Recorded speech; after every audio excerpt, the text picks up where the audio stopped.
అందరికీ నమస్తే. ముందు సిగ్నల్ టీవీ ప్రేక్షకులకు, సబ్స్క్రైబర్స్‌కు అందరికీ ఉగాది పండుగ శుభాకాంక్షలు.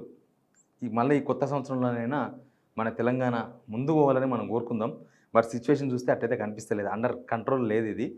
రేవంత్ రెడ్డి అసెంబ్లీలో ఇచ్చిన స్పీచ్ చూసిన తర్వాత ఆయన మారడు, తెలంగాణ మార్పు రాదు, ఇంకా దారుణంగా ఉంటుందని అర్థమవుతుంది. ఆయన నిన్ననో మొన్ననో చెప్పిండు 2 రోజుల క్రితమే. ఇంకా నేను మారినా నా ఇంకా రెండో యాంగిల్ నేను చూపిస్తా, ఇప్పటిదాకా నేను అగ్రెసివ్గా మాట్లాడేసిన, కానీ ఇప్పటి నుంచి సీన్ వేరే ఉంటుంది అన్నాడు. సీను చినిగిపోయింది. ఇప్పుడు ఏకంగా సీను సితారా అయింది అంటారు చూడు, అట్లా సితారై చినిగిపోయింది. రేవంత్ రెడ్డి గారు అట్లా మాట్లాడడం వల్ల సభలో అది ఆయన మాట్లాడే మాటలు అవి పొలిటికల్ మాటలు, అవి బయట మాట్లాడుకోవచ్చు, బయట వాళ్ళ ఇంటికాడ జూబ్లీహిల్స్ ప్యాలెస్లో పెట్టుకోవచ్చు. వినే జనాలు ఎవరన్నా ఎంజాయ్ చేస్తే ఎంజాయ్ చేస్తారు, తిట్టుకునే జనాలు చాలామంది ఉంటారు, ఎట్లా వాళ్ళు తిట్టుకుంటారు ఎట్లా. కానీ సభలో అసెంబ్లీలో ఒక సభానాయకుడు మాట్లాడాల్సిన మాటలు అవేనా? అసలు ప్రతిపక్షం ఏమడిగింది, అక్కడ ఏం జరిగింది? గవర్నర్ స్పీచ్ పైన ధన్యవాద తీర్మానాలు. ప్రతిపక్షాలు విమర్శలు చేస్తాయి, ప్రతిపక్షాలు కూడా నేను పొగడాలంటే పొగడవు. నువ్వు 100% మంచి చేస్తే 50% పొగుడతారు. అసలు 5% కూడా మంచి చేయకపోతే ఎవరు పొగుడతారు? మీ సొంత పార్టీలు తప్పనిసరి పరిస్థితి పొగుడుతున్నారు తప్ప మిగతా జనాలు పొగడాలి. ప్రతిపక్షం పొగడాలంటే ముందు జనం పొగడాలి మిమ్మల్ని. అది జరుగుతలేదు కదా. కానీ ఆయన కంట్రోల్ తప్పిండు. ఈయన ఓస్టల్ లేడంటారు చూడు, అట్లా అయిపోయింది రేవంత్ రెడ్డి. ఆయన సభకున్న విలువను తీసేసిండు. అసలు సబ్జెక్ట్ ఏందో, ఆబ్జెక్ట్ ఏందో, ఆయనకున్న నాలెడ్జ్ ఏందో మొత్తం బయటపడ్డది. సరే, అన్ని విషయాలు మాట్లాడదాం. అంతకన్నా ముందు సబ్స్క్రైబ్ చేయండి, షేర్ చేయండి. ముందు నేను ఒక వీడియో చూపిస్తా, చూడండి. కాలు పెట్టి తొక్కి ఇక్కడికి వచ్చిన అధ్యక్ష, అల్లా తప్పగా రాలే, అడుక్కొని రాలే, కాలు పట్టుకొని రాలే, నెత్తి మీద కాలు పెట్టి తొక్కి ఇక్కడికి వచ్చిన అధ్యక్ష. బరాబర్ మళ్ళా చూసుకుందాం. 29లో తొక్కకపోతే చూడండి, 29 మొత్తం కలిసి రాండి, మొత్తం కట్టగట్టుకొని రాండి. 29లో కూడా తొక్కకపోతే చూడు. ఇదేనా సవాల్? ఇదేనా సవాల్? రాసి పెట్టుకోండి. ఇదేనా సవాల్? పెళ్లి కాడ పోయి సాగు మంత్రం, సాగు కాడ పోయి పెళ్లి మంత్రం చదువుతున్న ఊర్లో ఏమంటారో మీకు అందరికి బాగా తెలుసు. రేవంత్ రెడ్డిని కూడా మనం అదే అనాలి. ఒక ముఖ్యమంత్రి గౌరవప్రదమైన స్థానంలో ఉన్నాడు, ఆ సభా నాయకుడు, అది సభ, ఆ సభ గౌరవంగా ఉండాలి. ప్రతిపక్షాలను లొలి చేస్తారు, ప్రభుత్వాన్ని ఇబ్బంది పెట్టాలనో, ప్రభుత్వాన్ని కన్ఫ్యూజ్ చేయాలనో, ప్రజా సమస్యల మీద ప్రభుత్వం నుంచి ఆన్సర్ రాబట్టాలనో వాళ్ళు ఆందోళన చేస్తారు. వాళ్ళేమో పద్ధతిగా మాట్లాడితే ఈయననేమో పద్ధతి తప్పి మాట్లాడుతున్నాడు. ఆయన తొక్కుకుంటూ వచ్చినట్ట. వెనుక పద్మావతి కోదాడ ఎమ్మెల్యే ఉంది, ఉత్తమ్ కుమార్ రెడ్డి వాళ్ళ భార్య. ఈవెనే కాదు, ఇక మినిస్టర్లు అందరూ కూడా ఒకరినొకరు చూసుకుంటున్నారు. ఎందుకంటే ఈయన తొక్కుంటూ వచ్చింది వాళ్ళనే, ఈయన తొక్కుంటూ వచ్చింది వాళ్ళనే. 2029లో చూసుకుంటారు. 2029 దాకా ఎందుకు? నిన్నమొన్న ఎలక్షన్స్లో చూడలేదా? ఇప్పుడు ఎలక్షన్ పెట్టు, ముఖ్యమంత్రి మార్చాలని అవుతావు, ఇప్పుడు ఎలక్షన్ పెట్టు, ఇప్పుడే చెప్తారు జనం. 2029 దాకా ఎందుకు? మీ ఎమ్మెల్యేలే నెక్స్ట్ గెలవమని వాళ్ళే మాట్లాడుకుంటున్నారు. 2029 కోసం ఇప్పుడు సవాల్ వేస్తారు. అయినా అదే సభ, ఆ సభ ఏంది? గవర్నర్ స్పీచ్ పైన ధన్యవాద తీర్మానాలు, గవర్నర్ స్పీచ్లో ఏమేమి ఉన్నాయి, ఎంత మంచిగా ఉన్నాయి, మీ ప్రభుత్వం ఏం చేస్తుంది, అది వదిలేసి అంబాసిడర్ కారు ఫామ్ హౌస్లో ఉన్నది, బామార్దుల స్టోరీలు, కవిత గురించి స్టోరీలు. కవిత ఈయనకు అప్లికేషన్ పెట్టినట్టు వాళ్ళ ఆస్తుల పంచాయతీలో ఈయన పెద్ద మనిషిగా ఏదైనా తీర్పు ఇవ్వమన్నదా, లేకపోతే ఆమె కోర్టుకు పోయిందా ఆస్తుల మీద? రాజకీయంగా విభేదించింది, ఆమె పని ఆమె చేసుకుంటుంది. బీఆర్ఎస్ సోషల్ మీడియా లాస్ట్కి ఏమర్థమైందంటే జీరో వాల్యూ. రేవంత్ రెడ్డి స్పీచ్కు జీరో వాల్యూ ఉంది. జీరో వాల్యూ, ఎందుకంటే సబ్జెక్ట్ లేదు. అసలు మొన్ననే కేటీఆర్ ఎన్ని క్వశ్చన్ చేసింది గవర్నమెంట్ని. ఆ రోజు మీరు లేరు, ఢిల్లీకి పోయినారు. ఈడ మీ మంత్రులందరూ కూడా కళ్ళు తేలేసారు. కనీసం మీరు వచ్చినా కానీ ఆన్సర్ చెప్తారేమో అంటే ఆన్సర్ లేదు మీ దగ్గర. ప్రభుత్వం దగ్గర ఆన్సర్ లేకనే ఈ మాటలు మాట్లాడుతున్నారు. ఎందుకు మాట్లాడతారు? ప్రభుత్వం అనేది సభను ఆర్డర్లో ఉంచడానికి ప్రయత్నం చేస్తుంది, కానీ ఈడ వాళ్ళే డిస్టర్బ్ చేస్తున్నారు. అది పొలిటికల్ మాట్లాడే సభ కాదు కదా. అదేం బహిరంగ సభనా? ఆడేమన్నా జనం ఉన్నారా? లేకపోతే ఏమన్నా కాంగ్రెస్ పార్టీ సభనా?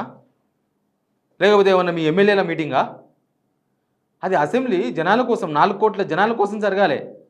ఈ రాజకీయ సవాళ్ళ కోసమో, మీ ఫ్రస్ట్రేషన్ ప్రదర్శించుకోనికేనో, మీ తొడలు కొట్టుకోనికేనో, తొడపాశం పెట్టుకోనికేనో కాదు అసెంబ్లీ ఉన్నది. అది గ్రహించకపోతే కష్టమవుతుంది. దానికి వేదిక కాకూడదు కదా. ఈయన ఢిల్లీకి వెళ్ళి రావాలని చెప్పి సాయంత్రం 5 దాకా సభ వాయిదా వేసి పొద్దంతా స్పీకర్ నడపలేక సచ్చాడు.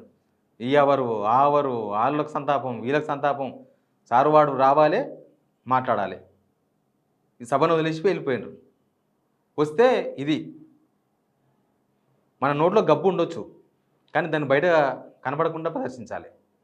ముఖ్యమంత్రి ఆయన స్థాయిని దిగదార్చుకుంటున్నాడు.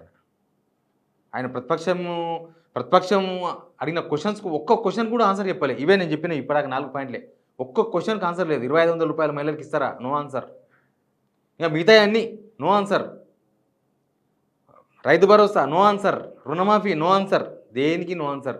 అసలు దీన్ని బట్టి అర్థమవుతుంది మీ గవర్నమెంట్ ఏం చేయలేదు. గవర్నర్ స్పీచ్లోనే ఏం లేదు. గవర్నర్ స్పీచ్కు హరీష్ రావు అడిగిండు దేనికి ధన్యవాద తీర్మానం తెలపాలి మీ గవర్నమెంట్ కానీ. అది కరెక్ట్. 2047 కదా, అప్పుడు చూసుకుందాం. 2047 రేవంత్ రెడ్డి ఏమవుతాడో అప్పుడు చూసుకుందాం. ఇంకా చూడండి. నేనేమో మా పిల్లలు నేనే కాదు మా పిల్లల్ని నా మనవన్ని వాళ్ళ పిల్లల్ని వీళ్ళ పిల్లలందరినీ గ్రౌండ్లో తీసుకెళ్లి క్రీడాకారులుగా మేము మారుతామంటే మీ మనవన్ని తీసుకెళ్తావా, ఆయన కొడుకుని తీసుకెళ్తావా, ఈయనని తీసుకెళ్తావా అని.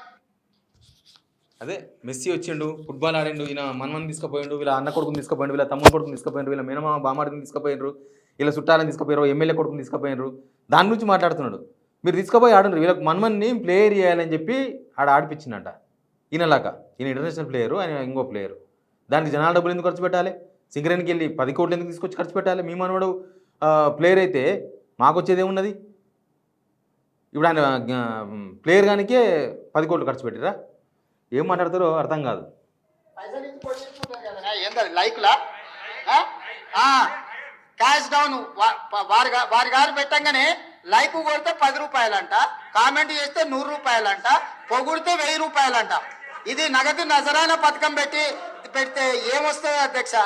వెనకటికి రాజుల దగ్గర ఉండేటోళ్ళు పట్టరాజులు అని పొగిడేటోళ్ళు రాజా ఓహో రాజా ఆహా అని. సోషల్ మీడియా మీద ఏడుపు. పాపం రేవంత్ రెడ్డికి కూడా ప్రతిపక్షం ఉన్నప్పుడు మస్తు లైకులు వచ్చేది, మస్తు షేర్లు వచ్చేది, మస్తు మంది చూస్తుండ్రి. ముఖ్యమంత్రి అయిన తర్వాత ఈయన నోడి దూల తగ్గకపోవడంతోన రేవంత్ రెడ్డి తెలంగాణకు శనిలాగా పట్టిండని తెలంగాణ జనం అంతా చూసుడు బంద్ చేసిండ్రు. నాకే చాలామంది ఫోన్ చేసి అన్న మీరు రేవంత్ రెడ్డి అనే పేరు లేకుండా మాట్లాడండి, ఎందుకంటే ఆయన పేరు ఇంటనే మాకు చెవులకి రక్తాలు వస్తాయి, ఆయన పేరు మేము వినదలుచుకోలేదు, మీరు ఆయన పేరు తీయకండి, తెలంగాణ ముఖ్యమంత్రి అని చెప్పండి చాలు మాకు అర్థమవుతుంది అని చాలామంది ఫోన్ చేస్తారు నాకు. ఇక అట్లాంటి సిచ్యువేషన్లో ఇట్లాంటి మాటలే వస్తాయి. గాంధీ భవన్లో మొన్ననే మీటింగ్ పెట్టి చెప్పిండ్రు, మీరు షేర్ చేస్తే మీకు వాచ్ గిఫ్ట్ ఇస్తాం, ఇంకోటి ఇస్తాం. ప్రతిపక్షానికి జనాలలో యాక్సెప్టెన్స్ ఉంటుంది. ఆ విషయం రేవంత్ రెడ్డి గ్రహించకపోతే కష్టం. ఎంతసేపటి కేసీఆర్ జీతం 1 కోటి రూపాయలు తీసుకున్నాడు, ఈయన కూడా 1 కోటి రూపాయలు తీసుకున్నాడు. కోటి కాదు, ఈయన 2 కోట్లు తీసుకున్నాడు. ఇంకా 10 కార్లు, దానికి డీజిల్, హెలికాప్టర్లు. ఏం చేసింది తెలంగాణకి? ఏమన్నా ఎక్కడన్నా శంకుస్థాపన జరిగినాయి తెలంగాణలో కానీ, హైదరాబాద్లో కానీ, ఎక్కడన్నా మన ఊర్లలో కానీ ఎక్కడన్నా శంకుస్థాపన, కనీసం శంకుస్థాపన నేను అడిగేది. నేను ప్రారంభోత్సవాలు చెప్తలేను. అంతకుముందు గవర్నమెంట్ కట్టిన ఫ్లైఓవర్లకు సున్నాలేసి రేవంత్ రెడ్డి సున్నాలేసిన అని అంటారు తప్ప రేవంత్ రెడ్డి అది కట్టినని ఎవరు అనరు. ఈ గవర్నమెంట్ వచ్చాక ఏం కట్టలేదు. ఏం చేయకుండానే ఆయన మీకు కూడా వేస్తే జీతం. కేసీఆర్ రాకపోవడం అనేది ఎజెండా కాదు, గవర్నమెంట్ ఎజెండా అన్నది. కేసీఆర్ సభకు రాకపోవడం గవర్నమెంట్ ఎజెండానా? అది పబ్లిక్ ఎజెండా, పబ్లిక్ చూసుకుంటారు. ఆయన రాకపోతే ఆయన ఎప్పుడు వస్తాడో అప్పుడు కోసం వెయిట్ చేస్తారో, లేకపోతే ఆయన మొత్తానికి రాకపోతే జనం చూసుకుంటారు. రేపు నెక్స్ట్ ఎలక్షన్స్ పోయినప్పుడు నువ్వు గెలిపించి వేస్ట్ నువ్వు రావని వాళ్ళు మాట్లాడుకుంటారు. కేసీఆర్ రాకపోవడంతోన గవర్నర్కి అవమానం జరిగిందంట. ఈయన సభలు ఇట్లా మాట్లాడితే గవర్నర్ స్పీచ్కు ధన్యవాద తీర్మానంలో ఈయన ఇట్లా మాట్లాడితే అది తెలంగాణ పరువు పోలేదా? అది గవర్నర్కు అవమానం కాదా? మినిమం సెన్స్ కదా, మినిమం సెన్స్. అవతలలో డిస్టర్బ్ చేస్తారు, మనం డిస్టర్బ్ కాకుండా మాట్లాడాలి. అంతా మీ ఆవేశాలను, మీ ఫ్రస్ట్రేషన్ను, ఎన్నో ఢిల్లీలో ఎవరో కలవలేదని చెప్పేసి హైదరాబాద్కి వచ్చి అడావిల్లా ఇట్లా నోరు పడేసుకుంటే ఏముంటుంది? దీనివల్ల ఏం జరగదు. తెలంగాణకు లాభం లేదు, మీకు నష్టమే. జనమంతా ఏమనుకుంటున్నారు? పిచ్చోళ్ళగా మాట్లాడిన రేవంత్ రెడ్డి అనుకుంటున్నారు. జనమే కదా.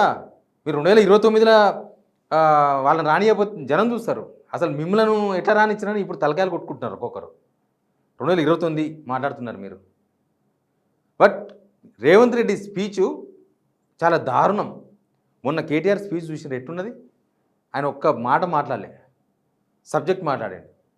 మీరు కూడా సబ్జెక్ట్ మాట్లాడండి. ఒక్కరికి సబ్జెక్ట్ లేకపోతే ఎట్లా? ఉత్త పాలిటిక్స్, అసెంబ్లీలో పాలిటిక్సే, సెక్రటరీలో పాలిటిక్సే, జూబ్లీస్ ప్యాలెస్లో పాలిటిక్సే, ఏడవైనా పాలిటిక్సేనా? ఎవరిని కావాలా మీ పాలిటిక్స్? నాకు అర్థం కాలేదు. తెలంగాణ ప్రజలు మీరు గమనించారు కదా రేవంత్ రెడ్డి స్పీచ్. ఆయన మారలేదు, మారడు. ఇంకా ఆయన అంతే. మన తెలంగాణ బతుకు ఇంతే. Please subscribe.